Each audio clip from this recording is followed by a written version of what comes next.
Kembali lagi di edisi kali ini bersama podcast Malam Kliwon. Buat teman Kliwon yang belum melihat video-video sebelum ini gitu ya. Ada yang pertama tadi ada dari pemandian salah, tempat camping, danau dan mata air yang ternyata keramat. Lalu yang kedua dari Gresik, sebuah kosan yang aneh angker cenah. Aneh tapi Aneh. Oke, kita ke cerita berikutnya. Ini dari pendengar podcast Malam Kliwon yang katanya dia pendatang baru. wow, Tapi cerita ini dikirimkan dari 2020. udah gak baru sekarang. Udah gak baru sekarang. Halo, Halo. aku salah satu pendengar pendatang baru nih di podcast Malam Kliwon. Ya. Jadi baru dengar podcast ini akhir tahun baru 2020 berarti. Dan udah maraton dengerin podcast Malam Kliwon tiap hari. Jos. Aku mau cerita pengalaman aku saat aku SMP dulu di tahun 2001. Saat itu aku sedang sibuk untuk ikut Poljar, Pekan atau olahraga pelajar. Pekan Olahraga Pelajar, Iya. sebagai atlet lari. Wah, keren. Mantap nih. Setelah seharian latihan, jam 6 sore aku pulang ke rumah dan langsung tidur. Entah waktu itu jam berapa aku terbangun karena suara alunan, tapi volumenya kecil namun sedikit mengganggu. Aku bangun terus lihat ke jendela. Jadi kamar aku ada di lantai 2 dan ada balkon menghadap jalan. Nah, rumah aku nih di dalam sebuah perumahan gitu. Aku bangun terus ngelihat ke jendela, tapi ternyata udah gelap dan gak ada apapun di luar. Aku terus lanjut tidur lagi. Dan gak berapa lama suara itu ada lagi. Dan berlangsung sampai 4 kali aku terbangun. Oke. Akhirnya aku bangun lagi karena ngantuk aku hilang. Dan aku meminum segelas air, lalu mencoba fokus mendengarkan suara itu suara apa sebenarnya. Setelah dengerin dengan seksama, ternyata itu adalah suara gamelan yang biasa sering dimainkan beberapa banjar dekat rumahku. Jadi aku nih di kota Bali ya. Aku anggap itu hal yang biasa saja. Lalu ngambil air lagi di luar kamar. Setelah gelas penuh, aku balik ke kamar dan ngelihat jam, ternyata udah jam 1 malam. Aku langsung bingung dan sadar, kok jam segini masih ada yang main alat musik Bali ya di Banjar. Ya. Setelah masuk kamar, suara itu ada lagi. Tapi bedanya, ada suara lantunan cewek yang gak pakai lirik. Hanya ngikutin suara lantunan musik Bali tadi. Dan untuk kelima kalinya, aku buka jendela untuk melihat siapa yang jam segini iseng nyanyi-nyanyi. Dan pas aku lihat, gak ada apapun dan siapapun di sana. Sepi. Saat aku masih ngeliatin keluar jendela, ujung mata aku kayak nangkap sesuatu untuk lihat ke atas. Pas aku nengok ke atas, ternyata ada kain warna merah. Dan entah itu cewek atau bukan, dia sedang menari. Si penari itu wajahnya seperti didandanin ala geisha. Gak begitu pucat. Karena gelap, jadi aku gak bisa pastiin rambutnya sepanjang apa. Hanya saja kain merahnya panjang dan tipis, melayang-layang seiring tarian si penari. Saat itu aku bener-bener kaku, gak bisa gerak. Dan dalam hati terus nyebutin dalam nama Tuhan Yesus gitu. Tapi mataku tetap ngeliatin itu penari. Sampai akhirnya si penari itu ngeliatin aku rada melotot dan tersenyum tipis licik.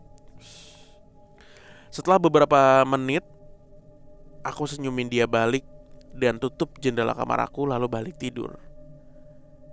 Karena aku memang dari kecil itu kebetulan udah terbiasa melihat mereka.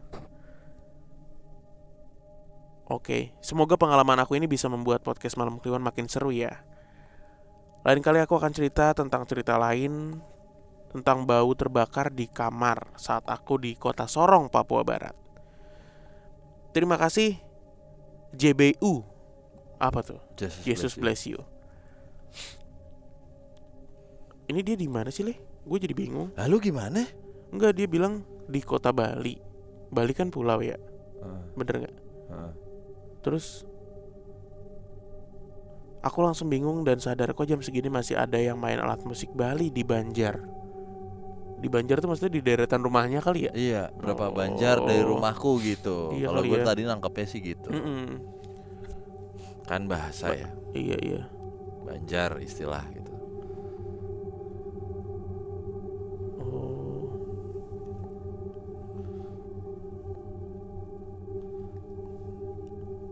Dia nangkep, matanya tuh nangkep sosok kayak penari dan dandannya tapi kayak geisha. Iya. Oke.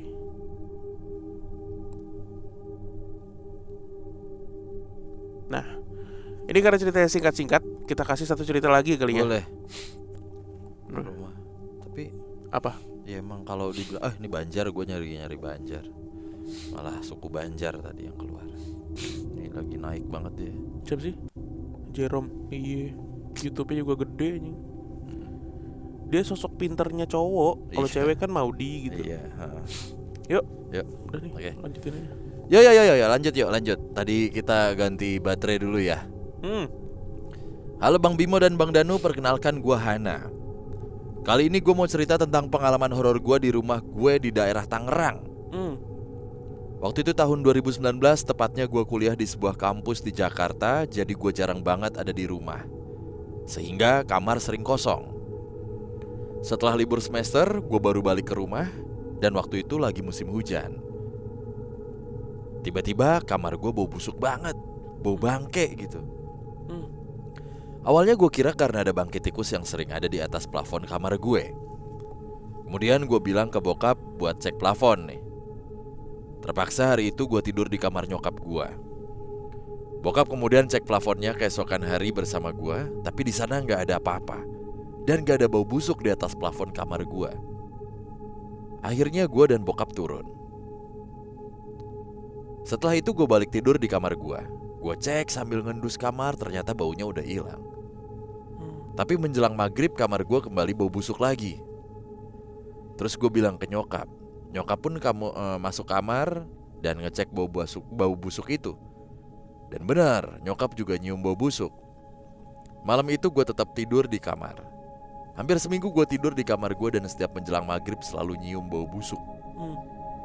Sampai setelah seminggu gue tidur di kamar gue, tiba-tiba tengah malam gue mimpi gue sedang duduk di kasur gue sambil pegang HP dan buka kamera depan HP gue.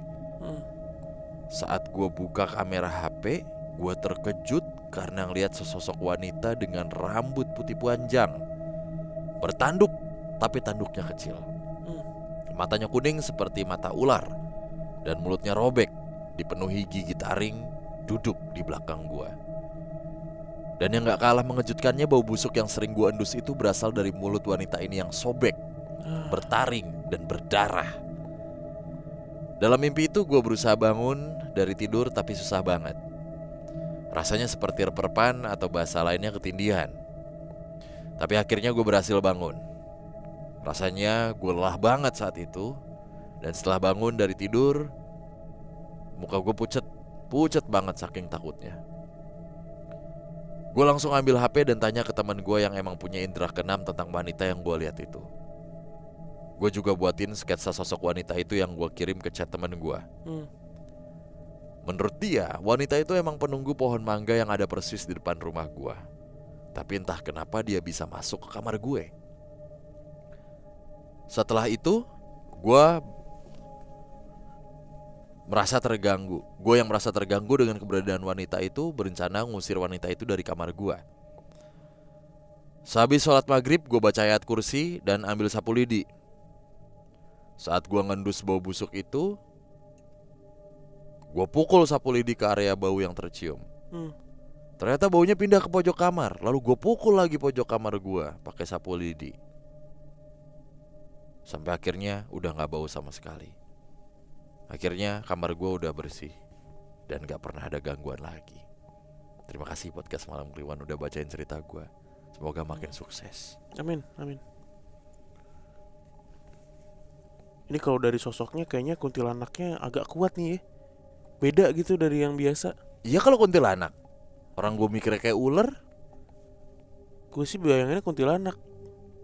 Tapi ya bentuknya agak lebih menyeramkan gitu. Ada tanduk ciliknya kan. Ya, tanduk dipotong gitu Tanduk kali ya. kecil. Tanduk kecil. Kalau tanduk dipotong kan kayak Hellboy. Iya. Enggak, tanduknya kecil gitu. Mulut dan taring masalahnya Le. Kayak siluman ya. Siluman ini. Ini siluman ulet teh pucuk kayaknya. Kan penunggu pohon mangga. Bau busuk. Masuk kamar. Disuruh pakai spolidi takut. Siluman ular tepu. Ulet itu mah. Emang ulet. Ulet tepu. Nah kan siluman. Kalau ulet semua diinjek kelar. Sama siluman. Hewan apa coba sekarang? Maksudnya setan apa sekarang yang gak bisa menjelma menjadi hewan? Semuanya bisa. Siluman buaya ada. Buaya putih gitu kan. Buaya sumbing. Susah banget. Orang udah panjang disumbing. Lah kan ada di ribet TikTok. banget. Di TikTok banyak. Ya iya sih cuman Nyametku nasi. Bangsa. siluman sapi, siluman Iya. kerbau lah gitu ada di mitologi Cina. Ya itu sio semua kan ada tuh. Macan pasti ada. Siamang ada, lutung ada ya. Nah itulah kayak Sun Gokong gitu-gitu kan representasi dari siluman. Kera sebenarnya kan. Kambing pun ada. Bahkan di mitologi Yunani juga ada tuh. Jadi Tuhan bahkan kan. Iya, yang apa setengah kambing gitu. Oh, Penyelamat iya. tuh dia tuh. Yang ada di film yang mitologi Yunani lah. Kalau di satanis kan jadi Tuhan. Baphomet, Mm-mm. Asmodeus. Dia Iya. rambutnya nggak pernah acak-acakan tuh. Baphomet. Baphomet. Iya pas dicium bau ini El Vecchito. El Pacito. Iya, ulat bulu juga bisa dong jadi siluman. Tapi menggemaskan ya. Yang biasanya kan siluman itu akan lebih buruk dari aslinya. Begitu udah berarti bertanduk kecil. Kan ulat bulu bertanduk kecil. Caterpie katanya Caterpillar. Katanya Caterpie. Betaring, bubusuk. Bener lo pakai sapu lidi, jangan dideketin dah. Gatel nanti. Gatel ulat bulu itu. Iya. Udah. Oke deh. siap. Terima kasih ya teman-teman sudah menyaksikan sampai saat ini. Jangan lupa untuk di like dan komen. Dadah.